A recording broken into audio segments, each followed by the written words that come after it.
नमस्कार बच्चों, मैं मनीषा भारती, आपकी हिंदी अध्यापिका। आज निर्मला पुतुल द्वारा रचित कविता बूढ़ी पृथ्वी का दुख के शेष भाग का सरलार्थ करने जा रही हूँ। कविता की पंक्तियाँ हैं। सुना है कभी रात के सन्नाटे में अंधेरे से मुंह ढांप किस कदर रोती है नदियाँ।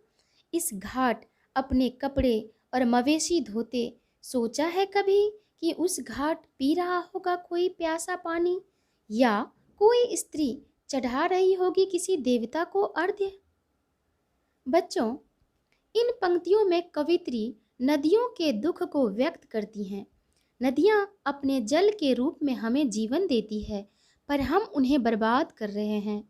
कविता के इस अंश में नदी के दो किनारों का चित्रण किया गया है। एक किनारा वह है जहाँ पर कोई स्वार्थी व्यक्ति अपने मवेशी अर्थात आजीविका के लिए पाले जाने वाले पशुओं को नहला रहा है और कोई साबुन से अपने मैले कपड़े धो रहा है। इस प्रकार से वे दोनों नदी के जल को गंदा कर रहे हैं। दूसरे किनारे पर कोई प्यासा पानी पी रहा है और कोई स्त्री किसी देवता को जल चढ़ाकर पूजा कर रही है। बच्चों, देवता को चढ़ाए जाने वाला जल भी शुद्ध और स्वच्छ होना चाहिए, पवित्र होना चाहिए, किंतु सुविधाभोगी मनुष्य इनकी परवाह नहीं करते।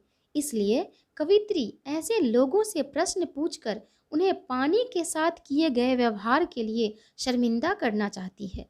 हमें याद दिलाती है कि हम नदियों को साफ रखें, उन्हें सूखने से बचाएं, जल के अन्य स्रोतों जैसे तालाब, झील, कुएं आदि को बढ़ावा दें ताकि नदियों का जल सुरक्षित रह सके। हम जब भी पानी का उपयोग करें तो याद रखें कि इसकी ज़रूरत औरों को भी है। कविता की अगली पंक्तियां है। कभी महसूस किया है कि किस कदर दहलता है मौन समाधि लिए बैठे पहाड़ का सीना, विस्फोट से टूटकर जब छिटकता दूर तक कोई पत्थर। सुनाई पड़ी है कभी भरी दोपहरिया में हथौड़ों की चोट से टूटकर बिखरते पत्थरों की चीख। तो बच्चों, कविता के इस अंश में पहाड़ की भयंकर यातना को महसूस करने का आग्रह किया गया है। पहाड़ मौन समाधि लेकर बैठा है, अर्थात विशाल पहाड़ की स्थिरता को देखकर लगता है जैसे वह मौन समाधि में बैठा है, जैसे कोई ऋषि बैठता है। मनुष्य एक तरफ निर्माण करता है तो दूसरी तरफ विनाश भी करता है। मनुष्य ऊंची ऊंची इमारतें बनाने के लिए पत्थर, सीमेंट आदि पाने को पहाड़ में डायनामाइट लगाकर उसमें विस्फोट करता है।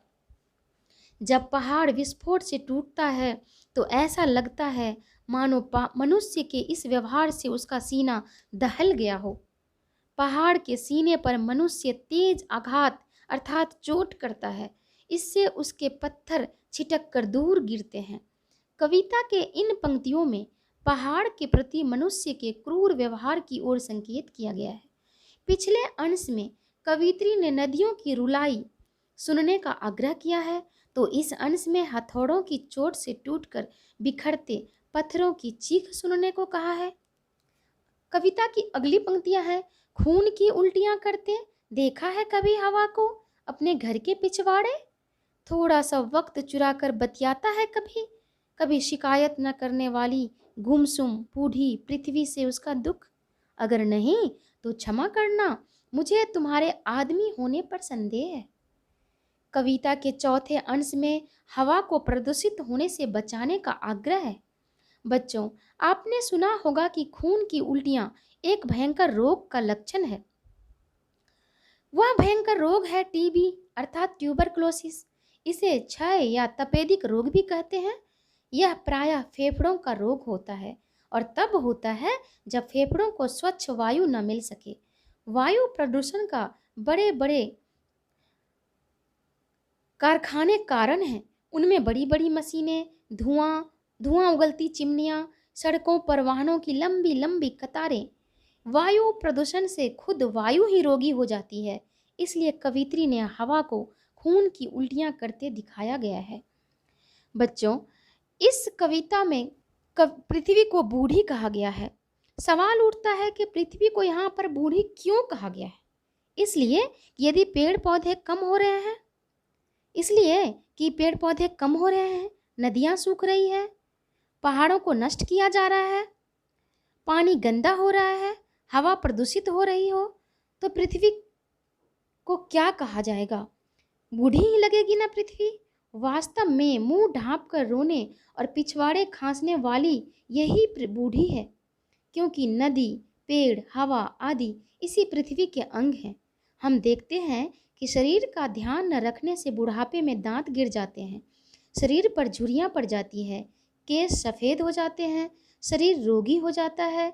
इसी प्रकार हरियाली, शुद्ध पानी, स्वच्छ हवा, विशाल पर्वतों के बिना धरती भी बंजर, सूखी और रोगी हो जाती है। मनुष्य अपने आप को चुस्त दुरुस्त और स्वस्थ बनाए रखने के लिए अनेक उपाय करता है। वह सुबह शाम सैर करता है, व्यायाम करता है, खान पान का ध्यान रखता है। क्या उसे इतना ही ध्यान धरती का भी नहीं रखना चाहिए? मनुष्य चाहे तो धरती को असमय बुढ़ापे से बचा सकता है, अर्थात हरा भरा और प्राकृतिक संसाधनों से संपन्न रख सकता है। तो बच्चों, इस कविता के माध्यम से हमने जाना कि पर्यावरण मानव जीवन के लिए अनिवार्य है। पर्यावरण के असंतुलित होने से मानव जीवन पर अनेक रूपों में संकट आ जाता है। पेड़ पौधे, नदियाँ, पर्वतों, हवा को नष्ट एवं प्रदूषित होने से बचाना मनुष्य का कर्तव्य है। इस कर्तव्य का पालन करके ही मानव सहित सभी प्राणियों की रक्षा की जा सकती है और पृथ्वी के सौंदर्य को बचाया जा सकता है। अब इन्हीं पंक्तियों के साथ मैं जाने की इजाज़त चाहती हूँ। धन्यवाद।